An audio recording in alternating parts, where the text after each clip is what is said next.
शिवराय, हिंदू हृदय सम्राट शिवसेना प्रमुख माननीय बाळासाहेब ठाकरे स्वर्गीय मासाहेब यांना अभिवादन करतो।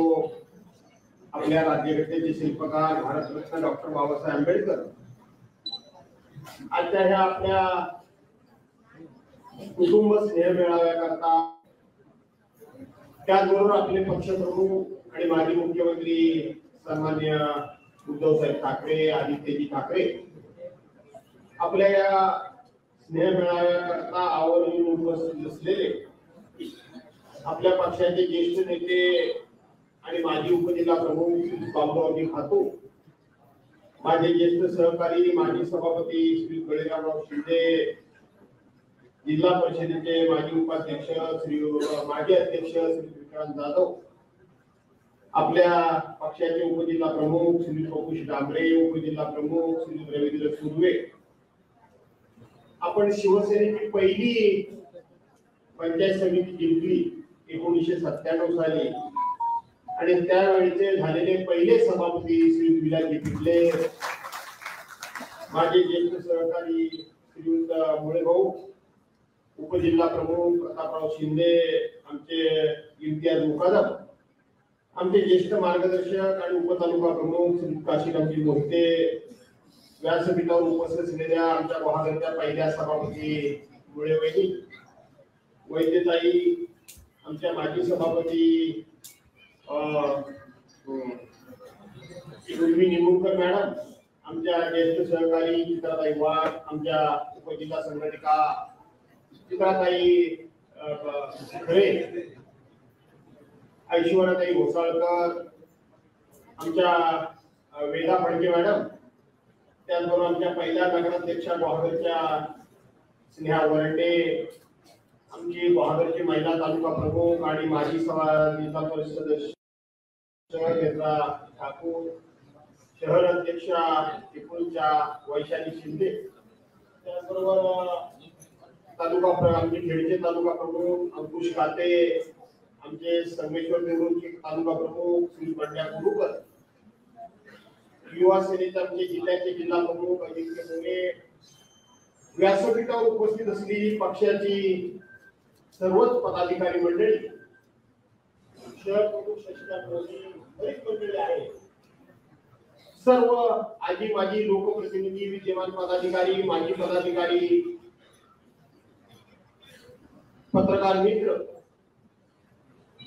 आणि मोठ्या संख्येने उपस्थित असलेल्या एक सोडून बाकीच्या बांधवांनो, भगिनींनो आणि सहकारी मित्रांनो, बरेच दिवसांना आपण सगळी मंडळी एवढ्या मोठ्या संख्येने एकत्र आलेलो आहोत। माझ्या काही सहकार्यांना पप्या चव्हाण वगैरे हे जे काही जुने सहकारी वर्षानुवर्षीचे आहेत त्यांना आठवत असेल की या तालुक्याचा मी ज्यावेळेला तालुका प्रमुख होतो त्यावेळेला सर्वसाधारणपणे तालुक्यातली संघटना किमान महिन्यातून एकदा आम्ही एकत्रितपणे जमत होतो। एका बलाढ्य सत्ताधारी पक्षाच्या विरोधात लढा द्यायचा होता,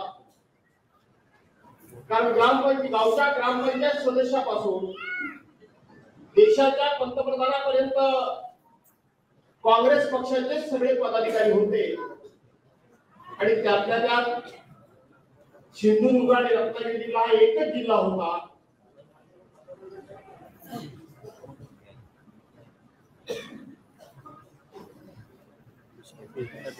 त्या सगळ्या दोन्ही जिल्ह्याचे मिळून सगळ्यात महत्त्वाचे पदाधिकारी हे आपल्या चिपळूण तालुक्यामध्ये होते। म्हणजे दोन्ही जिल्हा काँग्रेस पक्ष ज्यावेळेला एकत्रित होता त्यावेळेला टीके शेटे नावाचे फार मोठे उच्च उत्तुंग असं प्रकारचे व्यक्तिमत्व त्यावेळेला या दोन्ही जिल्ह्याचे एकत्रितपणे अध्यक्ष होते। त्यानंतर संपूर्ण काँग्रेस पक्षाची एकंदरीत त्यावेळी जर परंपरा तुम्ही पाहिली तर जिल्ह्याचे अध्यक्ष हे आपल्या चिपळूण तालुक्यातलेच असायचे। खासदार जर तुम्ही बघितले तर जवळजवळ बहुतांशी खासदार आपल्या चिपळूण तालुक्यातूनच झाले। अशा प्रकारच्या एका बलाढ्य पक्षाबरोबर त्या काळामध्ये शिवसेनेचं अस्तित्व निर्माण करणं, शिवसेना उभी करणं. शिवसेना तर होती, परंतु त्या शिवसेनेला प्रत्येक क्षेत्रामध्ये सत्ता स्थानिक घेऊन जाणं, एक तालुका प्रमुख म्हणून माझ्यासमोर खूप मोठा आव्हान होतं, माझी खूप मोठी जबाबदारी होती. आणि ती जबाबदारी पाडायची असेल तर छत्रपती शिवाजी महाराजांच्या शिवनीतीप्रमाणे आपले लोक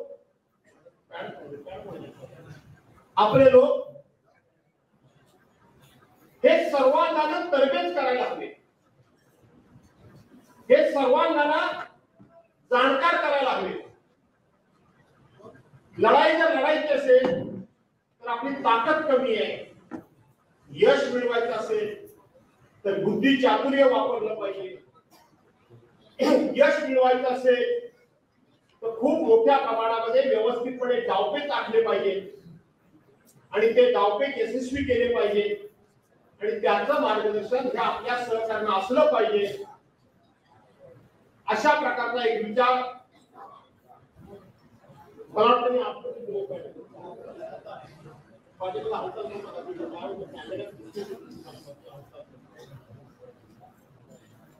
अशा एका विचारांना आम्ही एकत्रितपणे बसत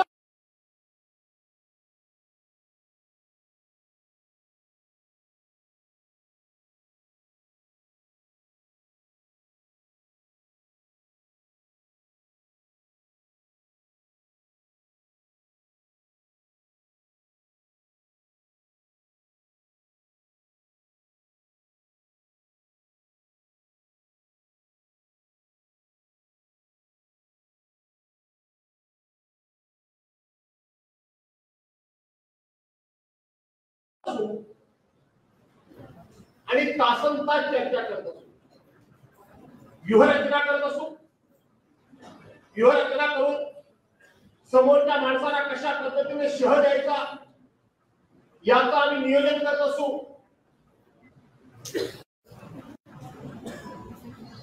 की मी केवळ माझी निवडणूक बघत नाही, किंबहुना माझ्या निवडणुकीची काळजी मी कमी करतो आणि जे सहकारी आपल्याला मदत करतात, आपल्याला निवडून आणतात त्या वेळेला ती निवडणूक जिंकण्याकरता मी माझं पद बघत नाही, मी माझी पोझिशन बघत नाही, ती समोरच्या माणसाची निवडणूक कुठली आहे याचा मी विचार करत नाही.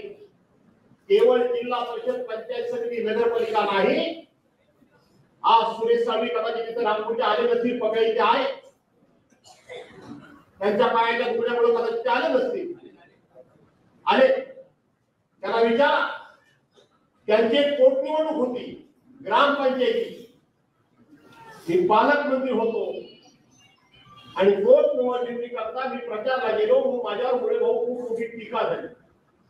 काय पालकमंत्री ग्रामपंचायतीच्या पोटनिवडणुकी करता प्रचारला आला?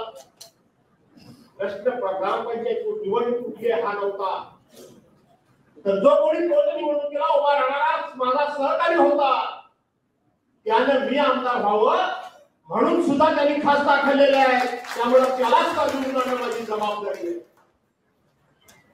अशा पद्धतीने आपण सातत्याने आपल्या सहकार्यांच्या पाठीमागे कायम उभा राहिलो आणि प्रत्येक ठिकाणी या ठिकाणी संघर्ष सुद्धा खूप मोठ्या प्रमाणामध्ये अंगावर घ्यावे लागले आणि या संघर्षामध्ये मगाशी विक्रांतनी सांगितल्याप्रमाणे पप्या वगैरे बाकीच्या सगळ्यांच्या भावना तेच आहेत. मी माझ्या सहकार्यांना कधी पुढे करून मी कुठे मागे उभा राहत नाही. त्या वेळेपासून आजपर्यंत ज्या वेळेला संघर्ष करायची वेळ येते त्या वेळेला भास्कर जाधव स्वतः मैदानामध्ये उभा असतो, स्वतः भाड्याचे तत्व म्हणून कधी लढत नाही, स्वतः उभा असतो. कधीही आपण मागे जात नाही, आपल्या कुटुंबियाला मागे ठेवत नाही. माझे भाऊ बंद हे सगळे पुढे असतात, कधीही माझ्या पाठीमागे नसतात आणि त्याचं चित्र तुम्ही सर्वांनी बघितलं की नाही बघितलं? होतो ना मी रस्त्यावर उभा, होतो ना माझी सगळी मुलं बाळा रस्त्यावर उभे, माझे भाषे बिचे जावई बिवई सगळे होते ना. का तुम्हाला आम्ही पुढे करायला काय सांगितलं? मग एवढं सगळं झाल्यानंतर आज हा मेळावा हा कशा करताय? विक्रांती माझे डोळे भरून आले, एकदम सद्गतीत झालो. मला खरं सांगायला गेलं तर विक्रांत भूमिका आवडत नव्हते, पण मी तुम्हाला आवडलो. मी आवडलो त्याच्यामध्ये आपल्या बापाबद्दल कोण काय बोलतोय त्याच्याकरता तर उभं राहायचंच, पण ते राहत असताना तू तुझ्या भाषेचा दर्जा सुद्धा जराही खालावू दिलाच नाही, जो तुझ्या बापाने कधी झालेला नाही. मित्रांनो, मी आक्रमक भाषण करतो, मी आक्रमक भाषण करतो. सगळे मला थोडासा रागीट समजतात, जहाल समजतात. माझ्या 40 वर्षाच्या राजकीय जीवनामध्ये माझ्या प्रतिस्पर्ध्याबद्दल, माझ्या विरोधकाबद्दल, विरोधी पक्षातल्या कुठल्याही लेखीबाळींबद्दल, सुनांबद्दल, आई बहिणीबद्दल कधीही कोणाच्या मुलाबाळाबद्दल व्यक्तिगत पातळीवर जाऊन असला ते भाषेचा शब्द प्रयोग मी कधी केला हे कोणी सांगू शकणार नाही. कोणी सांगू शकणार नाही की भास्कर जाधवने कोणाच्या तरी लेखीबाळींबद्दल, सुनांबद्दल, बहिणींबद्दल अपशब्द वापरले असं कधीही कोणी सांगू शकणार नाही. जरूर माझी भाषा आक्रमक आहे, पण त्या आक्रमकतेमध्ये सुद्धा माझ्या भाषेमध्ये कायम सभ्यता आहे, लक्षात ठेवा. जरूर माझे शब्द एखाद्याच्या वरवी बसतात आणि ते बसायला पाहिजे का नाही बसायला पाहिजे, पण ते बसत असताना कधीही कोणत्या शब्दाचा दर्जा कधी मी खालावू दिला नाही. आणि विक्रांत, मनामध्ये राग असताना तू सुद्धा तो शब्द तुझ्या ठिकाणी ती पराधा रागली, त्याबद्दल मुलगा म्हणून तुम्ही जाहीरपणे कौतुक करतोय. मित्रांनो, काय झालं, काय झालं, काय थोडासा संभ्रम निर्माण केला गेलाय. फार वेगवेगळ्या चर्चा सुरू आहेत, म्हणून काही गोष्टींचा खुलासा करणं अत्यंत महत्वाचं. काय या भानगड्यांनी काय कोणाच्या जीवावर केल्या आणि आमच्या जीवावर केल्या. कोणतरी आमच्या मदतीला धावून येईल, कोणतरी आम्हाला पाठिंबा देईल आणि मग आपण ते सगळं करायचं, हे काय ठरलेलं काहीच नव्हतं. किंवा याच्यामध्ये व्यक्तिगत आमचं कोणाशीही भांडण नव्हतं, परंतु गेले 1.5-2 वर्ष ज्या पद्धतीनं आपले पक्षप्रमुख या पक्षप्रमुखांबद्दल, त्यांच्या कुटुंबियांबद्दल या घाणेरड्या शब्दामध्ये सातत्यानं बोललं जात आहे, हे तुम्हाला मान्य आहे? याचा प्रतिकार करायचा नाही, याला त्या शब्दाचं कधी उत्तर द्यायचं नाही, दिलं पाहिजे का नाही दिलं पाहिजे? काय लागतं बाहेर बॅनर लागतात, टायगर आला आहे, चुकीला माफी नाही, बदला घेतला नाही, हिशेब चुकता केला नाही, वगैरे वगैरे वगैरे अशा प्रकारचे बॅनर लागतात. कोणाच्या बॅनर लागतात? राष्ट्रीय पक्षाचे, एका राष्ट्रीय पक्षाचे, भारतीय जनता पार्टीचे, ज्या विश्वगुरु म्हणून त्यांच्या पक्षाचे समजतात, त्या विश्वगुरूंचा फोटो, त्यांची निशाणी, त्यांचे पक्षाचे अधिकृत पदाधिकारी अशा प्रकारच्या ज्यावेळेला फोटो लावतात, अशा प्रकारचे आव्हान देतात, जिकडे तिकडे प्रसिद्धी करतात, टीचर प्रसिद्ध करतात, त्यावेळेला भास्कर जाधवच्या पाठीमागं 40 वर्षाची पुण्याई उभी राहिल्याशिवाय राहणार नाही. ती उभी राहिली परवाच्या पुण्याई पाठीमागं. त्याबद्दल योग्य ठिकाणी मी बोलेन. आता माझा तो विषय नाही. माझा विषय एवढाच आहे की थोडस घरभेदी, जे घरभेदी आहेत ना, त्यांनी थोडा संभ्रम निर्माण केला. काही ठिकाणी बोलले, ते म्हणाले काय काय गरज होती त्या सिंधुदुर्गात जाऊन भास्कर जाधवने बोलायची, ते बोलले. आता मी भाषा कुठली वापरली, त्यांच्यासाठी भाषा मी वापरली. ते बोलले, ते आता इकडे येऊन बोलले, आता भांडण झाली, आता ह्यांचा खंडबिंद कोणी करायचा, म्हणजे हा घरात, आणि ह्याला काळजी घेणे खर्चाची, हा खर्च कोणी करायचा. अरे बाबा, तुला कोण गेला तुझ्याकडे खर्चाचा विचार, हा कोण गेला कोण, आणि जे रस्त्यावर उतरले त्यांचा विश्वास माझ्यावर आहे, तुझ्यावर नाहीये. मला धक्का बसला 40 वर्षाच्या राजकीय जीवनापासून. अनेक वेळा अशा प्रकारचे संघर्ष झाले. हे बाबूराव भद्रीत बसले, बंधू टाकल्याचा हयात नाही, माझे आमदार आमचे बापूसाहेब खेडेकर हयात नाही, विलास सैतोडेकर वगैरे ही मंडळी आहे. ज्या वेळेला माझं नेतृत्व पुढे आलं त्यावेळेला खूप मोठे अशा प्रकारचे संघर्ष झाले.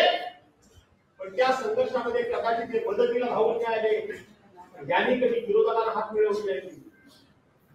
ते म्हणजे जाऊ दे, त्याचा तो काय तो करतोय, त्याचा तो निस्तरी काय हरकत नाही. या वेळेला लक्षात ठेवा, उशाजवळ साप घेऊन झोप कधी येत नाही. उशाजवळ साप जर असेल झोप येईल तुम्हाला, येणार नाही. काय झालं पोलीस स्टेशन मध्ये, कोण जात होता पोलीस स्टेशन मध्ये, याने घेऊन कोण जात होता आणि सांगत होते हा आमचा नाही, हा भास्कररावांचा आहे, हा आमचा नाही, हा भास्कररावांचा. ह्याला बाहेर काढा, ह्याला बाहेर ठेवा, ह्याला अटक करू नका, कोण सांगत होतं. माझ्या 40 वर्षामध्ये मी पहिल्यांदा बघितलं मी 40 वर्षामध्ये काय झालं. काय आज इथं अशोकराव नवाडे बसले, अशोकराव नवाडे आमचे, त्यांना थोडं बाहेर ठेवा. गोट्या मोरे तुम्हाला माहित आहे, त्याच्या सख्या बहिणीचं लग्न होतं. त्याच्या सख्या अशोक नवाडे नव्हत्याच भानगडीला, ते रस्त्याच्या मुलीने चाच पीत होते. मी नंतर सगळ्या माहिती घेतल्या. तुला गोट्या मोठ्या घरी लग्न, त्याच्या सख्या बहिणीचं 22 तारखेला त्याच्या बहिणीचा साखरपुडा होता शिरणमध्ये. या सगळ्यांच्या घरी 11 लोकांच्या घरी भेटायला गेलो. स्वाभाविक आहे, आईला वडिलांना वाटणार, म्हटलं काळजी करू नका, 22 तारखेला मोठ्या कुठल्याही परिस्थितीमध्ये तुमच्या घरी येईल बहिणीच्या साखरपुड्याला. कारण जामीन झाला होता, फक्त ऑर्डर हातात मिळत नव्हती. ऑर्डर करता किती दिवस गेली. 22 तारखेचा साखरपुडा झाला, मोठ्या सुटू शकला नाही. 23 तारखेला मी रामटेकला होतो, विदर्भाच्या दौऱ्यावर होतो. 22 तारखेला मी गेलो, 23 तारखेला गेलो. 23 तारखेला जामीन होणार होता, तोही झाला नाही. 24 तारखेला सख्या बहिणीचं लग्न होतं. सख्या बहिणीचं लग्न होतं. काय झालं प्रसंग असे विचार करा. कुठे चंद्रपूर, कुठे गडचिरोली, कसा आलो असेल ते माझं मला माहिती आहे. आलो आणि त्यांच्या लग्न मंडपात गेलो. फडके मॅडम काय रे, आई गजरा रडत होती, बायको गजरा रडत होती. लग्नाला उपस्थित राहिलो, जाऊन त्यांना आमच्या खोलीमध्ये सगळ्या कुटुंबाला बोलवलं. आई रडणार, त्याची बायको रडणार, त्यांच्या वडिलांचं मला कौतुक करायचंय, त्यांच्या वडिलांचं कौतुक करायचं. त्याच्या वडिलांनी सांगितलं कशाला रडताय, गोट्या नाही आला तर काय झालं, म्हणजे हेमंत नाही आला तर काय झालं. अगं गोट्याचा दुसरा अवतार म्हणजे भास्करराव हा आपला गोट्या आहे. तो पक्षाचा कार्यकर्ता नव्हता. कोण यावर इतकं देते, कोण हा उमेश खताते आहे. त्याचे वडील त्यांच्यावर आरोपपत्र होतं. उमेश खताते आमचा आहे, त्याला बाहेर काढला. त्याचे वडील भास्कररावांचे आहे, त्याचे वडील भास्कररावांचे आहे, हा आमचा आहे. कोण सांगत होते हे सांगत होतं कोण, हे माझी लढाई, मला हात द्या विचारायला तुम्हाला. तो संघर्ष माझा व्यक्तिगत होता की तो पक्षीय होता. पक्षीय होता ना, हा माझाही तो तुझा काय प्रकार आहे. यानं आपण सोडवण्याचा प्रयत्न केला. पोलीस तर काय, पोलीस आता सध्या लाचारच झालेले. त्याच्यात पोलीस पण राहिले काय, हे सध्या कोणी सांगावं काम घर बस की बस, उठ की उठ, नुसता नावावर ड्रेस आहे म्हणून पोलीस. बाकी पोलीस नावाला काढून नाही.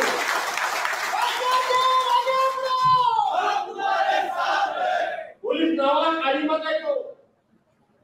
त्यांच्या बायकांबद्दल पुढारी बोलताय, त्याचा त्यांना नाव येत नाही. बघितलं तर टीव्हीवर आपल्याबद्दल काय येणार. ज्या दिवशी संघर्ष झाला त्या दिवशी वास्तविक आपण त्याचं सगळं संपवलं होतं. की चला ते पुढे प्रत्येकाने घरोघर जा, चहा पाणी प्यायला आपण दिलं, नाश्ता पाणी दिलं, सगळे लोक चांगले होते की नाही चांगले होते? अरे तर ह्या घटनेला जबाबदार पोलीस आहेत. मी त्यांना सांगितलं की त्यांचं सत्कार झालाय, त्यांना गाडीत घाल घरात आणि घेऊन जा. वर्ण सारखे फोन येत होते, वरून सारखे फोन येत होते. आणि हे सगळं झाल्यानंतर आदित्य एसपी आली आणि पोलीस आमच्या लोकांना घराघरात जायला लागले. त्याला काही लोक साक्षीदार आहेत, त्याला इथं पैशाला कामगिरी वगैरे काही लोक आहेत साक्षीदार. अंकुश कपडे काढले होते तसेच कपडे पुन्हा चढवले आणि सरळ पोलीस स्टेशन मध्ये गेलो. सरळ पोलीस स्टेशन मध्ये गेलो, सांगितलं की या सगळ्या भानगडीत तुम्हाला जर कोणाला अटक करायची असेल तर माझ्या लोकांना हात लावायचा नाही, मला अटक करा, मी स्वतःला काय हे सांगणारा मी तुझं. हा आमचा नाही, तो आमचा नाही सांगणार काय चाललंय काय? पहिल्यांदा अटकपूर्व जामीन आपण घेतला तो पक्षाच्या पदाधिकाऱ्यांना घेतला, माझ्या मुलाबाळांना नाही घेतला. तुम्ही पण लक्षात ठेवा, कोणाचं नेतृत्व स्वीकारायचं, कोणाच्या पाठीमागे उभं राहायचं. मी तर आता शेवटी माझं शेवटी तो वय इतकं बघितलं तर मी किती काळ तुम्हाला सहकार्य करून मला माहित नाही. आहे अजून मजबूत आहे ना? लक्षात ठेवा, तुमच्या आयुष्यामध्ये तरुण पिढीला उपयोगी येईल.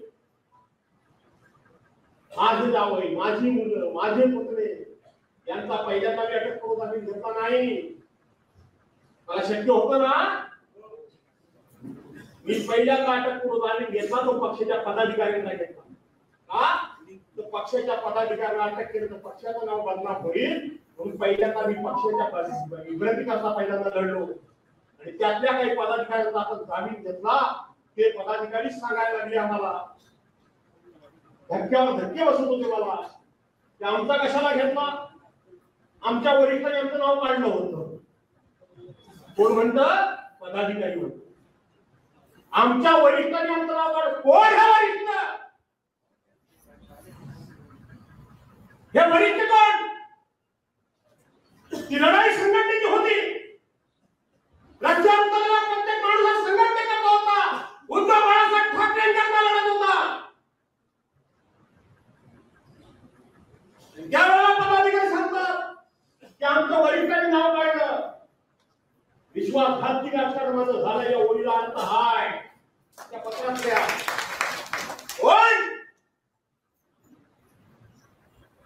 वास्तविक सगळे संघटनेचे कार्यकर्ते आपले नाही. एवढं करून या सगळ्यांचा पुढारी मी होतो. कोणाला काढायचं नाही, कोणाला काढायचं नाही हे मला विचारायला नको.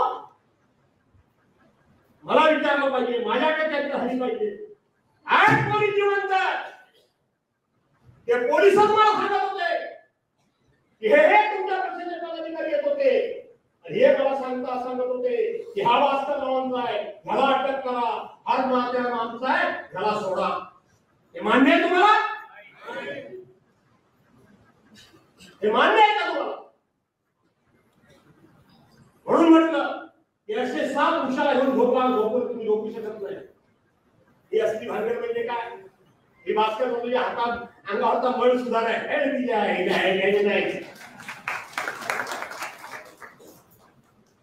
हे बँक आहे.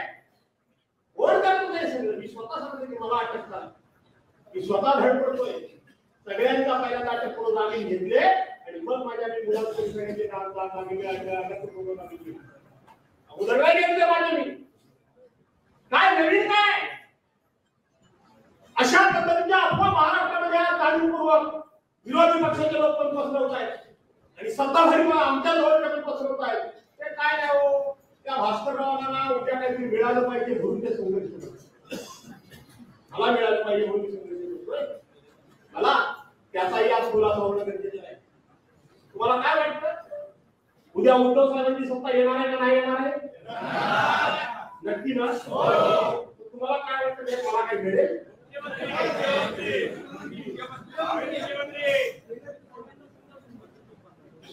तुम्हाला आजच सांगून तुम्हाला काही मिळायचं नाही. मी आजच सांगतो आणि मी त्याच्याकरता लढतच नाही. त्यामुळे मला त्याचं काही दुःखच नाही. कारण ज्याची अपेक्षा मी केली नाही ते मला मिळणार नाही तर दुःख काय मला वाटणार आहे. मला असं वाटतं त्यावेळेला मग अशी चर्चा होती, भास्कर बरोबर आक्रमक जास्त, तो रागीट आहे भयंकर. तसं नाही, जरा सगळ्यांची संबंध चांगले ठेवणारा माणूस असायला पाहिजे, जरा गोड बोलणारा असायला पाहिजे. हा जरा थोडासा गरम डोक्याचा माणूस आहे, कोणी ह्याला नको, म्हणजे दुसऱ्या पक्षाशी संबंध ठेवणारा, म्हणजे हात मिळवणारा चोर पाहिजे. काय झालं काय मला आज सगळ्यांना मी सांगून टाकतो, मी जो लढतोय तो काहीतरी मिळणार आहे तो लढणार नाही आणि लढत पण नाही. आणि मिळायचं असतं तर मला 2019 साली मला मंत्री करायला हवा होता का नको होता? सगळ्यात सिनियर कोण होता? मीच होतो ना. पूर्वी शरद पवार साहेबांनी मला मंत्री केलाच होता ना, इथं मला केला. मी कधीतरी माझ्या भाषणामध्ये कधीतरी याचा उल्लेख केला?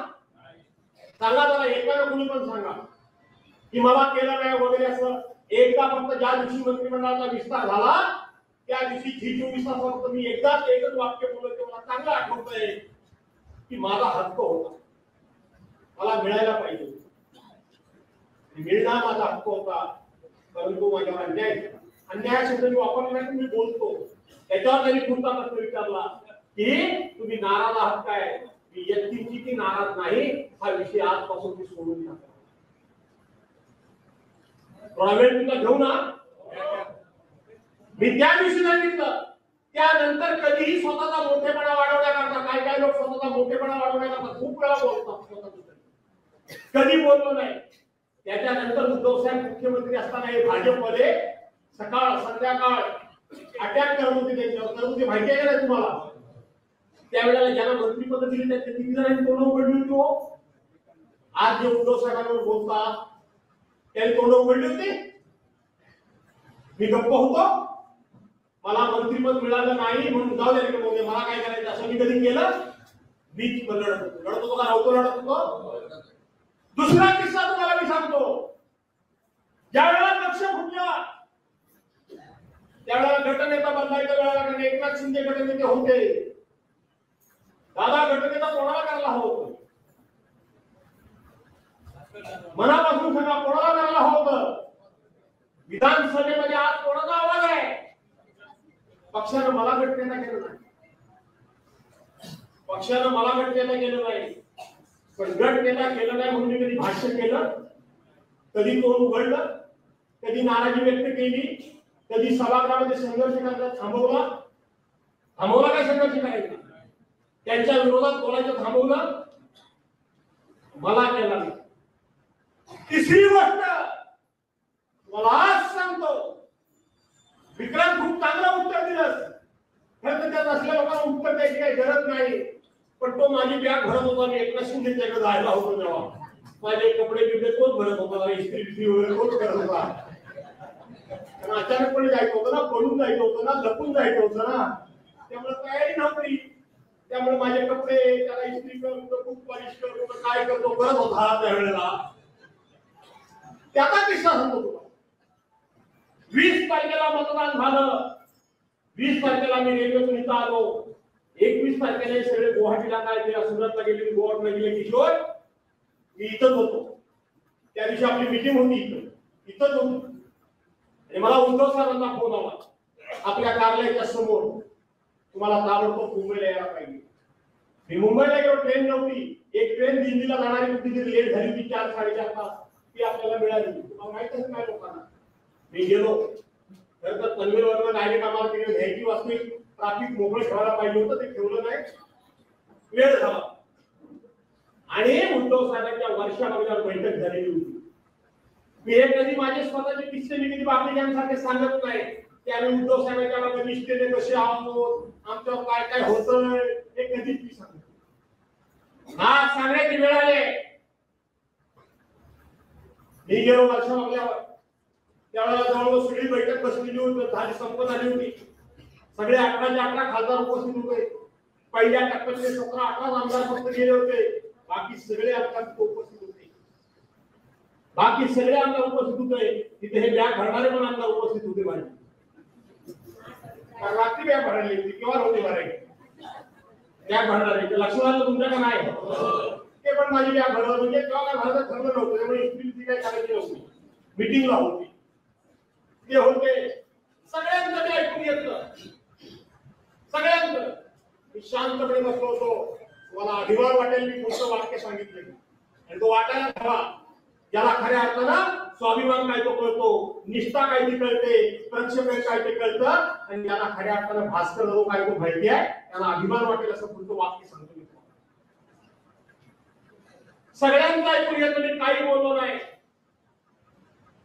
आणि त्यांचा आग्रह होता की आपण बीजेपीकडे जाऊ अमुक करू तमुक करू त्याला ते काय बोलायचे बोलत होते ह्या एकट्या भास्कर जाधवनी सांगितलं उद्धव साहेब तुम्ही पक्षाचे पक्षप्रमुख आहात तुम्ही आमचे नेते आहात तुम्ही राज्याचे मुख्यमंत्री आहात तुम्ही काय निर्णय घ्यायचा सांगणारा मी कोण बरोबर आहे की निर्णय तुम्ही घ्यायचा तुम्हाला काय वाटेल तो निर्णय घ्या पण मला असं वाटतं की तुमचा निर्णय घेण्यापूर्वी मला माझी भूमिका स्पष्ट करणं आवश्यक आहे म्हणून मला आता माझी भूमिका स्पष्ट केली पाहिजे ते मी करतो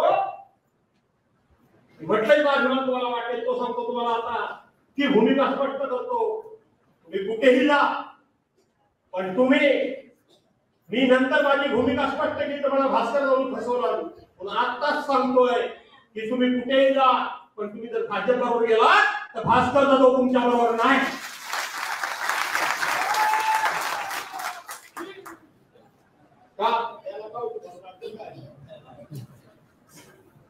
हा भास्कर जाधव तुमच्या बरोबर नाही हे सगळ्यांच्या बैठकीमध्ये पक्षप्रमुखांना सांगणारा हा तुमचा भास्कर जाधव आहे तिथे सांगितलं ते सांगतात ना उद्धव साहेब ह्याच्यावर गेले काँग्रेस बरोबर गेले म्हणून आम्ही पक्ष सोडला 2.5 वर्ष मंत्रीपद भोगताना लाजा नाही वाटली तेव्हा सांगितलं धाडस करायला दाखवलं की तुम्ही भाजप बरोबर आपल्या काँग्रेस राष्ट्रवादी बरोबर सरकार करणार असाल तर आम्ही तुमच्या मंत्रिमंडळात येणार नाही ते धाडस तुमच्या भास्कर जाधवनी दाखवलं त्याचा उल्लेख मी कधी केला नाही पण मी उद्धव साहेबांना सांगितलं मी तुमच्या बरोबर आहे उद्धव साहेबांची एका सेकंदात एका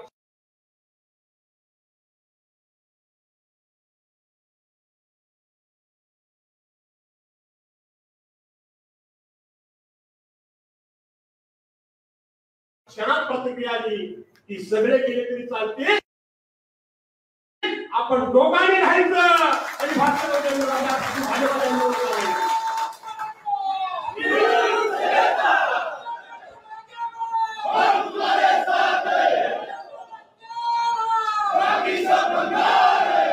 आपण दोघे राहिलो तरी चालेल जाधव लढतोय तो मंत्री सदा करता नाही तर आपल्या पक्षप्रमुखाला दिलेल्या शब्दाकरता भाषण लढतो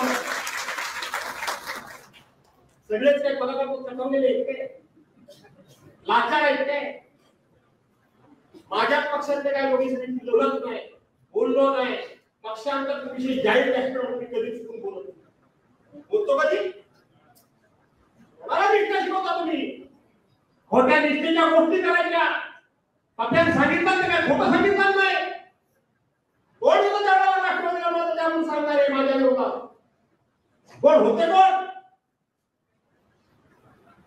मी तर होतो कुठल्या पक्षात मी तर पक्ष निवडणूक लढवतो मी ह्या माझ्या सहकार्याच्या जीवावर होता कोण तेव्हा शेवटी राज्याची परिसीमा झाली की तोड उघडावं लागतं उघडायला पाहिजे ना मी सांगितलं मी येणार नाही भाजपा बरोबर कोणाची बदनामी करताय हे पत्र सुद्धा काढतो व्हायरल कुणी केलं आहे काय त्या पत्रात त्या पत्रात हे जे कोण गद्दार आहेत त्यांच्यापासून तुम्हाला सावध करावं आणि उद्धव साहेबांचा झेंडा फडकवावा या असलेल्या पत्रामध्ये काय अर्थ त्याचा आहे तुम्ही गेलं व्हायरल मला माहिती आहे पण ते शोधणं आता जबाबदारी पक्षाची आहे माझी नाहीये वाटतं पक्षाला शोधेल तर शोधणार नाही त्याचं त्यांनी ठरवायचं सगळ्यात काही जबाबदारी आमच्या नाहीये आणि म्हणून व्हायरल कोणी केलं होतं दुसरा मला प्रश्न विचारायचा आहे पंड्या बोरुकराचा म्हणा की तुम्ही लढवा म्हणून आमचा पक्या म्हणाला बाकी त्यांच्या भावले आहेत मला तुम्हाला प्रश्न विचारायचा आहे गेले 2 महिने मी चिपळूण मधून निवडणुका लढवणार असं अजिबात बोलायचं बंद झालंय सगळं थांबलंय का वातावरण चांगलं गरम आहे थांबलं का गरम आहे 2 दिवसापूर्वी महाशिवरात्र झाली कुठे एका संभाव्य उमेदवाराचे फोटो कुठे दिसले नाहीत. आमच्या चिपळूणमध्ये आणणारे लोक दिसले काय? आणणारे देवदर्शनाला दिसले काय? अरे कसले निष्ठावंत हे निष्ठावंत दिसले. ही चिपळूणची जागा त्याचाही किस्सा तुम्हाला सांगून टाकतो. माझ्या पोराकांनी काही करत नाहीये. त्याच्या नशिबात असं तर होईल की होणार नाही. मी माझा पोरगा बाकीच्या नेत्यांसाठी बघतो काय, मला खात्री आहे त्याच्याकडे कर्तृत्व आहे. तो नाही पुढं नाही ना काही कोणाला परवा देऊ. आमचं काही घराला काही राजकारणाचं नव्हतं. ज्या वेळेला शेतकरी पलीकडे गेले अगोदर त्यांना मी सांगत होतो अधिकाऱ्यांना, पण हे एवढे आहारी गेले होते, विकले गेले म्हणणार नाही, आहारी गेले होते, एवढे आहारी गेले होते. यांनी ती जागा सोडलीच नाही. ज्या वेळेला शेखर निकम शिंदे गटात गेले त्यावेळेला मला वाटलं की ही जागा आपण घेऊ शकतो. आणि अचानकपणे इथेच आपण एक 100-200 लोकांची बैठक लावली की मोठा मेळावा झाला का नाही? संदीप कोल्हे वगैरे आले काय जुनी मंडळी काय चंद्रकांत सेसवालवर आले काय? प्रकाशराव वगैरे चंद्रकांतवर नाही आले. आणि इथं सगळी जुनी त्यांची माणसं बाहेर पडली एकदम झापकन आणि आपण ही सीट लढवायची. मी फक्त एक वातावरण निर्मिती केली. मला माहित आहे की सीटा अशा सोप्या नसतात. त्याच्यानंतर मी पवार साहेबांना भेटलो. असं नाही आहे पवार साहेबांना भेटलो म्हणजे ही तुमच्या पक्षाची जागा आहे, तुम्ही लढणार नाही, आपल्याला जिंकून यायला पाहिजे. मला आशीर्वाद देणार जा म्हणजे लढा.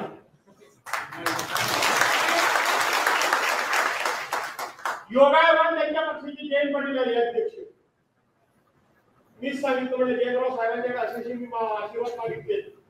जयंतराव म्हणाले की मग ते आम्हाला कोकणात सीट नाही, इकडे नाही, तिकडे नाही. पवारसाहेब म्हणले जिंकून भास्कर देऊ येतो जा. काय वाईट काय केलं नाही. इथून मी माझ्या पक्षप्रमुखांना उद्धव साहेबांना भेटलो. साहेब ही अशी जागा आहे, ती जागा जरी त्यांची असली तरी तुम्ही मला जर म्हणत असाल तर मला मी पवार साहेबांकडे जागा सोडवून घेऊ शकतो. उद्धव साहेब मला म्हणले ठीक आहे. एकदम किडा कोणाच्या वळवळला माझं नाव कुठल्यानंतर कोणाच्या किडा वळवळला. आता तो किडा कुठे मी आला काय गेला कुठे किडा तो. त्याच्यानंतर या सचिन कदमला मी विचारलं तुमच्या माहितीला आता सांगून ठेवतो अरे तू जो काय नेहमी सांगतो मी निष्ठावंत आहे, मी निष्ठावंत आहे, मी निष्ठावंत आहे, तुझ्या निष्ठा मी बऱ्याच बघितले, त्यामुळे तुला न्याय मिळाला पाहिजे. लढ ते हो आमच्याकडलं काय होतं नाही. मी विचारलं हे प्रशांत जाधव वगैरे आता काही इच्छुक आहेत तो विषय आहे, त्यांच्या घरी मी गेलो. भास्कर राजकारणात डावपेच खेळायला कमी नाही आहे. त्यांच्या घरी गेलो, त्यांना म्हटलं तुम्ही इच्छुक असाल तुम्ही लढवा. ते म्हणजे नाव जिंकून येत असेल तुमच्याशिवाय पर्याय नाही. मी रवींद्र मानेच्या घरी गेलो. मी सुभाष गांधींना भेटायचा प्रयत्न केला म्हणजे मुंबईमध्ये होतो. बरोबर का म्हणल्या? बरोबर ना पुन्हा आता आणखी कोण दिवका व्हायला भेटायचं त्याला त्यांना विचारलं या केले किंवा मोठी गोष्टी बाजूला विचारलं काय बोलतो कोण अर्थ काय लढा. इथं काय चाललंय तुम्हाला माहिती आहे? निष्ठेच्या गोष्टी करायच्या. आम्ही फार निष्ठावंत आहोत. आम्ही इकडे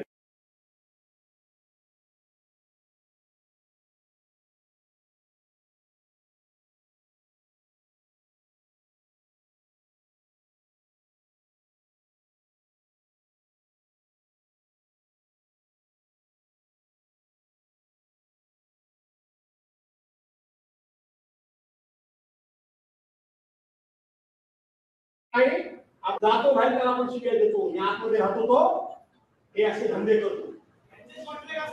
हे धंदे असे करतात.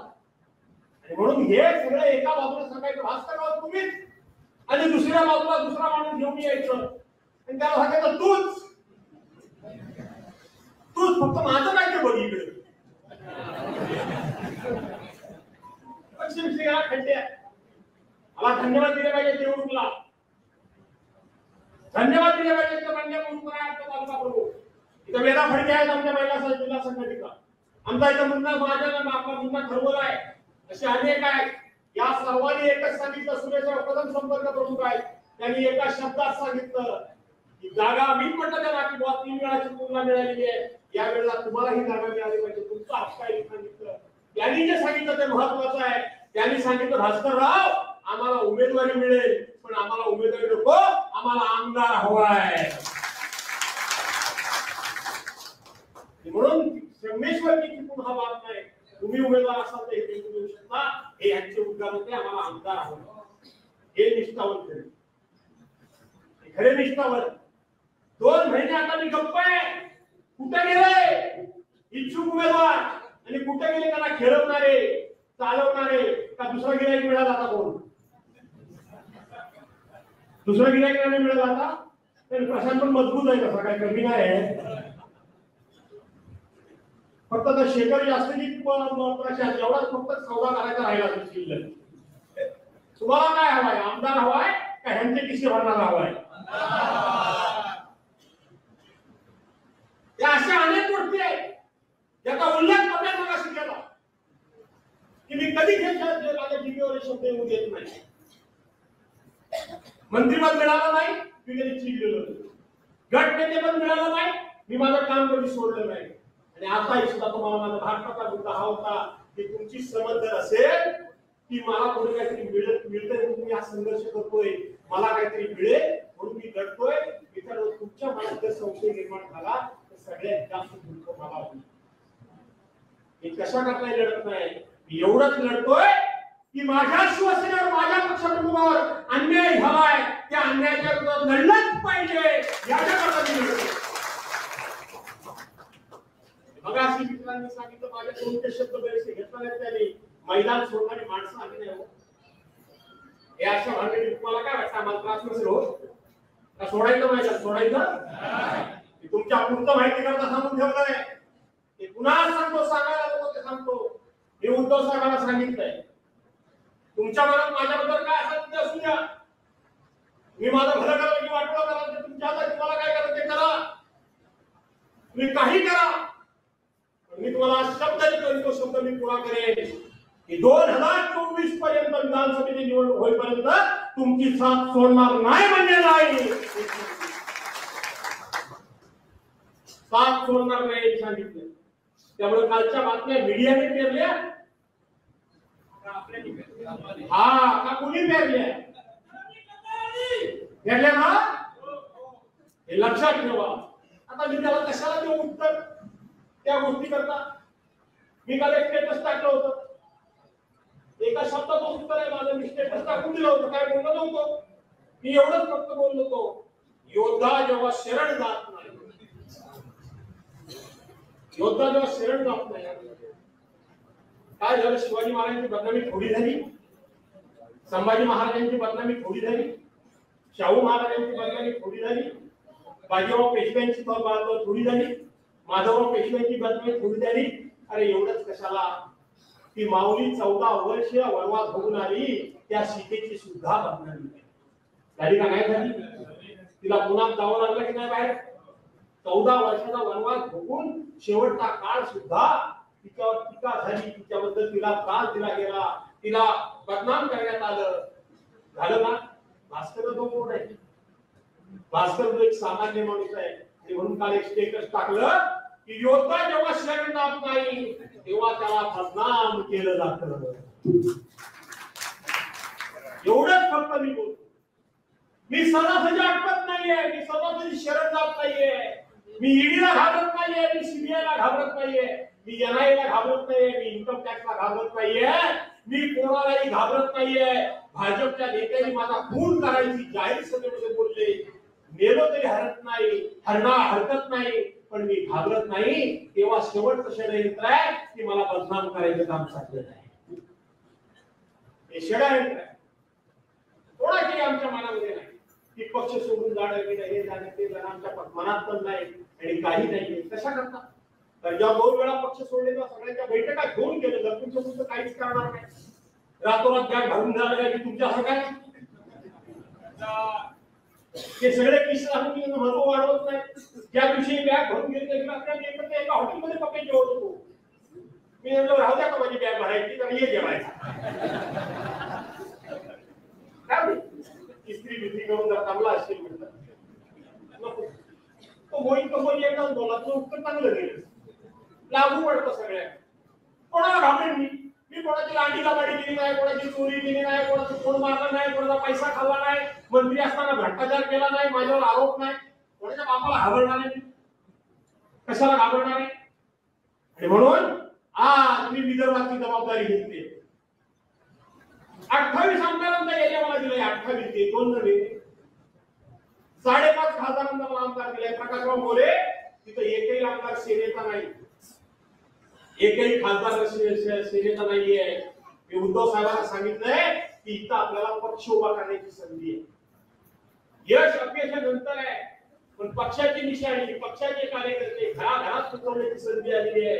एक जागा तरी मला लोकसभेची ताब्यात द्या, एक जागा तरी द्या, आणि 28 जागांपैकी 10 आमदारकीच्या जागा द्या. तुमच्याकडे फक्त आशीर्वाद मागतो. 4-5 आमदारांनी 1 खासदार निवडून आणण्याची आहे. लाईन तिथं मेहनत करीन, कष्ट करीन. काय तिथं शिवसेना तुम्हाला काय सांगतो. कोकणातली शिवसेना एक नंबर आहे, पण ती आता फक्त निवडणुकीपुरतीच राहिली. मला वाटतं तुमच्यातली रसरसली शिवसेना मला उभी करायची आहे. करणार ना का घाबरणार. अरे तुमच्या अंगात तर नुसत्या अशा लारी आल्या पाहिजे. नुसतं दिसला नेता की शिवाजी महाराज अमुक तमुक घटनांनी हे तिथे, आणि समोरचा विरोधी दिसला की गप्प बस म्हटलं तुला. हे दिसलं पाहिजे. म्हणून मी विदर्भामध्ये काम करणार आहे. काही नाही मनामध्ये ठेवू नका. आजच्या वाटेवर कोणाला आयुष्यात सोडलं नाही, सोडणार नाही. कुठल्याही स्वार्थाकरता लढत नाहीये. पक्ष प्रमुखांना शब्द दिलाय म्हणून लढतोय, लढत राहणार आहे. त्याच्यामध्ये कुठेही कमतरता काही ठेवणार नाहीये. हे पहिलं सांगतो. मिळण्याची अनेक वेळा संधी आल्यानंतर सुद्धा कशी हुकली. 2004 साली मला उमेदवारी मिळायलाच पाहिजे होती. त्याही वेळेला हेच होते सांगणारे, कान फुंकणारे. आणि म्हणून अशा अनेक शिवसेनेमध्ये माझ्या संध्या हुकलेल्या आहेत. तरी मी नाराज नाही. मी माझं कर्तव्य काम करत राहणार आहे, हा तुम्हाला शब्द देतो. आणि म्हणून कुणीही जरी तुम्हाला सांगितलं की खरंच काय कष्टाला जातायत काय, अहो तुम्हाला अभिमान वाटेल. अख्ख्या विदर्भ मराठवाड्यात नुसते फोन, साहेब आता शेवटचा योद्धा तुम्हीच राहिले हो, नका हो जाओ. अरे म्हटलं माझा बाजी प्रभू देशपांडे झाला तर, माझा माणूस झाला तर. मी त्यांना हेच सांगितलं. गमतीचा भाग होता. बाजी प्रभू देशपांड्यांचा इतिहास लिहिला गेला, मुरारबाजीचा इतिहास लिहिला गेला, संभाजी कावजीचा इतिहास लिहिला गेला, त्या ठिकाणी जीवा महाराचा इतिहास लिहिला गेला, तानाजी मालुसरेचा इतिहास लिहिला गेला. त्यामुळे मी तरी गमतीनं बोललो असतो माझं तसं झालं तर या शिवसेनेला तसं माझं झालं तर मी माझं भाग्य समजेन. माझं भाग्य समजेन. आज इतिहास सांगतोय पावल्या खिंडीचा लढला बाजी म्हणून वाचला अवघा शिवाजी. म्हणतात ना पावल्या खिंडीचा लढला. मरण हे प्रत्येकाला, पण ते असं मरण यावं प्रत्येकाला. योद्ध्याचं मरण यावं, निष्ठेचं मरण यावं, कोणाचाही विश्वासघात केल्याचं मरण येऊ नये अशी सर्वांची अपेक्षा असावी. आणि म्हणून तुम्हाला बोलवलं एवढ्या करताच बोलवलं की मी अनेक संघर्ष केले, पण एकालाही एक मिनिट सुद्धा आठ झाली की मी रात्रभर पोलीस स्टेशनमध्ये अडकून पडले की माझ्या इतिहास नोंद नाही. माझे अपराधी सदस्य गेले, त्यांचा विश्वासघात कोणी केला ते मला सांगलं नव्हतं. त्यांची नावं कोणी दिली ती मला माहिती आहे. त्यांच्या घरापर्यंत पोलीस कोणी घेऊन सोडले ते पण मला माहिती आहे. इथं आहे आमचा साबळे, दीपक साबळे, प्रकाश दिलीप साबळे, प्रकाश जाधव, मोहन जाधव आहेत काय?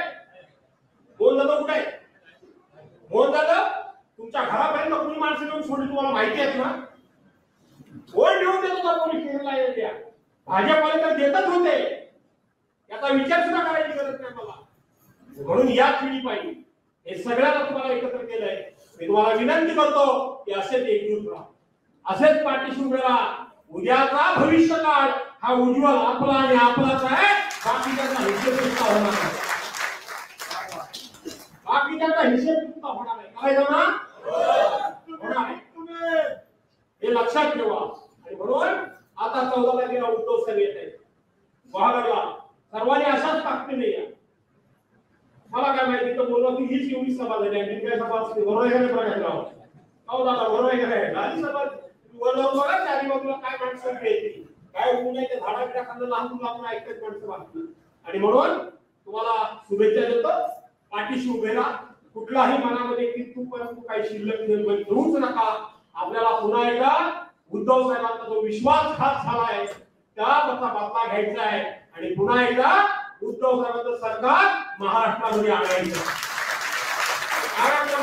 आहे. त्याच्याकरता फक्त एकच तुम्हाला तंत्र देऊ शकतो. उशाला साथ घेऊन जगता येत नाही, झोपता येत नाही म्हणून सांगितलंय. त्या अनुषंगाने एकच तुम्हाला इशारा देतो, कोणाच्या विरोधात नाही, गैरसमज करून घेऊ नका. जाता जाता सांगतो, जिसने साथ दिया उसको साथ दो, जिसने साथ दिया उसको साथ दो. ज्यांनी तुम्हाला साथ दिली त्याला साथ द्या. जिसने तुम्हें त्याग दिया,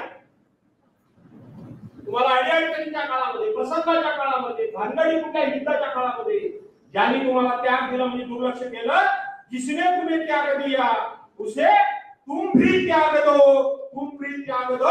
जय हिंद, जय महाराष्ट्र.